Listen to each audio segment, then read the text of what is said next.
નમસ્કાર દર્શક મિત્રો, આશા ન્યૂઝ ગુજરાતીમાં આપનું સ્વાગત છે। સમાચાર મળી રહ્યા છે છોટાઉદેપુર જિલ્લાના સંખેડા તાલુકાથી।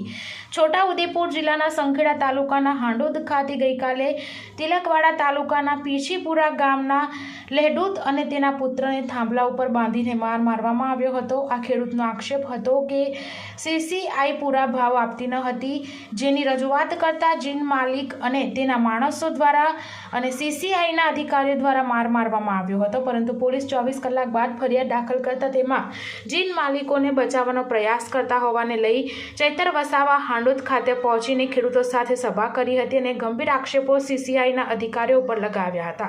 અને ચૈતર વસાવાએ સીસીઆઈના અધિકારીઓ રોજ 2 લાખ કમાય છે, ખેડૂતોને ઓછા ભાવ આપે છે, બહારના બોગસ ખેડૂત બનાવી તેમની નકલો લાવી કપાસની ખરીદી કરવામાં આવે છે। જ્યારે ખેડૂતો કપાસ વેચવા આવે ત્યારે ખેડૂતોને ભાવ આપવામાં આવતા નથી। જ્યારે 1000 ખેડૂતો સાથે ચૈતર વસાવા પોલીસ સ્ટેશન પહોંચ્યા હતા અને પોલીસ સ્ટેશનના કેમ્પસમાં ખેડૂતોએ સૂત્રોચ્ચાર પણ કર્યા હતા। સાથે ચૈતર વસાવાએ પોલીસ અધિકારીઓને ખુલ્લેઆમ જીન માલિકોને અને સીસીઆઈના અધિકારીઓને બચાવશો નહીં અને જે કલમો લગાવવામાં આવી છે, હળવી કલમો લગાવવામાં આવી છે, ટેબલ પર જામીન મળે તેમ કલમ હોય, આ ગંભીર બાબત હોય અને જગતના તાતને બાંધીને માર મારવામાં આવતો હોય ત્યારે ગંભીર ઘટના હોય, જે કલમો હોય તેનો લગાવતા અન્ય કલમ લગાવી જીન માલિકોને અને તેના પુત્રનું ફક્ત નામ લખવામાં આવ્યું છે। વિડીયોમાં સ્પષ્ટ લોકો દેખાય છે, પછી કેમ એફઆઈઆરમાં નામ લખવામાં આવ્યા નથી તેવા ગંભીર આક્ષેપો કરવામાં આવ્યા હતા। જ્યારે ચૈતર વસાવાએ પોલીસને ચીમકી પણ આપી છે કે 5 દિવસમાં ખેડૂતોને ન્યાય નહીં મળે તો ઉગ્ર આંદોલન કરવા અને જીનની લાયસન્સ રદ કરાવવા પોલીસને રજૂઆત કરી છે। બ્યુરો રિપોર્ટ મુન્નાભાઈ શેખ સાથે આશા ગુજરાતી ન્યૂઝ સંખેડા।